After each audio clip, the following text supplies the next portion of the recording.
ఇది గత 4 రోజుల నుంచి మాకు గుంటూరు ఇక్కడ వర్షం పడతా ఉంది. ఈ వర్షానికి తడుస్తూ ఉంది, బురదలో ఉంది. మరి ఎక్కడన్నా తాలు వచ్చిందా? తాలు అనేది ఏంటంటే మనం వాడే మందులను బట్టి వచ్చింది, మనం చేసే సస్యరక్షణ బట్టి వచ్చిందండి తాలు అనేది.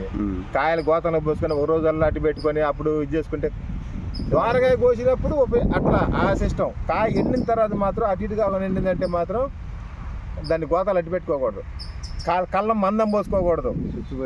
ఇలా పోసామంటే రేపు ఒక్కరోజు ఎల్లుండి దున్నుకోవాలి. అట్లా అప్పుడు తాలు రాదు.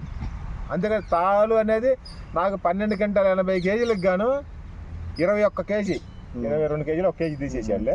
మనకి 21 కేజీ తాలు వచ్చిందండి. 12 క్వింటాలకి 21 క్వింటాల 80 కేజీలు, దగ్గర దగ్గరగా 13 క్వింటాలు. అంటే ఈ తాలుగాలతో కలుపుకుంటే 13 క్వింటాలు వచ్చింది. 13 క్వింటాలకు కానీ 21 కేజీ తాలు వచ్చింది.